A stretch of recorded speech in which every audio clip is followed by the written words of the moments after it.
नमस्कार प्यारे दोस्तों, पेरेंटिंग की पाठशाला में आपका स्वागत है। A one step journey towards becoming a smart parent. और इस वीडियो में हम बात करेंगे about repairing a relationship with your child. और ये बहुत ज़रूरी है एक सपोर्टिव और अंडरस्टैंडिंग रिलेशनशिप को बरकरार रखने के लिए। ईगो सिर्फ हम में ही नहीं होता, बच्चों में भी होता है, वो भी बहुत ही बचपन से। तो कभी कभी पेरेंट और बच्चे में जब कभी कभी डिसएग्रीमेंट हो जाती है, then children can get hurt and they can buckle up and quieten down. तो इस समय हमें क्या करना होगा? रिलेशनशिप को बरकरार रखने के लिए पहली चीज़ है, मान लो और माफ़ी मांगो। एक्नॉलेज दैट हमसे गलती हो गई है and say sorry. Now just saying I am sorry is not enough. कहना ये होगा I am sorry that for example, that I screamed at you. I am sorry my conversation was held in this way. मतलब sorry कहना ही नहीं enough, बल्कि ये भी specify करना कि किस बात के लिए आप सॉरी कह रहे हैं, उसको भी सॉरी के साथ स्पेसिफाई करना बहुत ज़रूरी होता है, because that's what makes the sorry feel like real. Remember, जिस तरह से आप बच्चे को सॉरी बोल रहे हैं, आगे चलकर बच्चे भी इस हैबिट को पिक कर लेंगे। सॉरी कहने के बाद क्या करना होगा? That's not enough.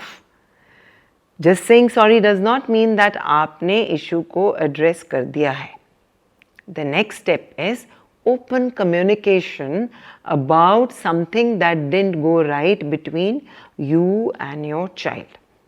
Teen age में इस तरह के क्लैशेस पेरेंट्स और बच्चों में ज़रूर होते हैं, बिकॉज टीन एज में बच्चे अपनी आइडेंटिटी को इस्टेब्लिश करने की कोशिश कर रहे होते हैं।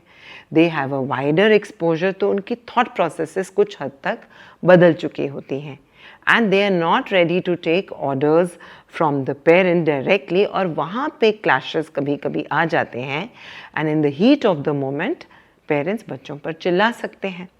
तो इस कम्युनिकेशन को आपको खोलना होगा एंड बच्चे को समझाना होगा that why did you exactly not agree with the way the child did a certain thing. यही नहीं, we also have to encourage the child to speak about feelings जो hurt हुई हैं, upset हुई हैं, और reason for being hurt and upset. जब इस तरह से फीलिंग्स एंड इमोशंस के बारे में ओपनली बातें होती हैं, तो ये समझ में आ जाता है what actually matters to both the sides and both the parties, and that is in a way a step forward to deepening of this bond between the parent and a child at such sensitive situations. इसके बाद क्या करना होगा? खुले तरीके से बात करने के बाद सॉल्यूशंस निकालनी होंगी, और सॉल्यूशंस हमने खुद नहीं ऑफर करनी है, क्योंकि सॉल्यूशंस में दोनों ही को, बच्चों को और पेरेंट्स को इकट्ठे मिलकर सोचना होगा दैट व्हाट वाज अ वे इन विच इस सिचुएशन को और तरीके से हैंडल किया जा सकता था। What is the way in which disagreement from both sides can be expressed to each other in a way which is acceptable to both the parties? और ये आसान बिल्कुल नहीं होता। अगेन वो एक ट्रेडिशनल मेथड ऑफ पेरेंटिंग के बारे में जब हम सोचते हैं, तो वहाँ पर बच्चों को पेरेंट्स की बात को आंख बंद करके, कान बंद करके फॉलो करना ज़रूरी था। लेकिन आज के समय में कोलैबोरेटिव पेरेंटिंग का ज़माना है, हेंस जब सॉल्यूशंस इकट्ठे मिलकर निकाली जाएंगी तो उसके ऊपर इम्प्लीमेंटेशन भी आसान हो जाएगी।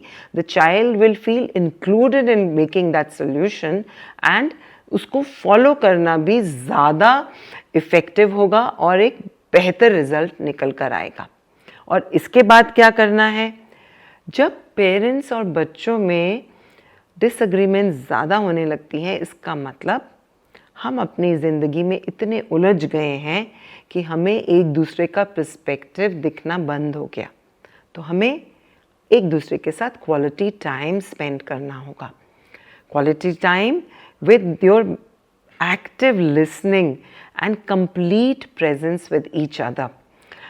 अपने काम की ज़िंदगी के बारे में अगर बच्चे बड़े हो चुके हैं, थोड़ी सी डिस्कशन आप कर सकते हैं। बच्चे से पूछ सकते हैं कि उनकी लाइफ में क्या चल रहा है। There is actually no substitute for a quality time spent together to know each other and deepen the relationship with each other. और क्या कर सकते हैं? जब भी बच्चे अपनी फीलिंग्स को एक्सप्रेस करें तो उनको एक्सेप्ट कीजिए।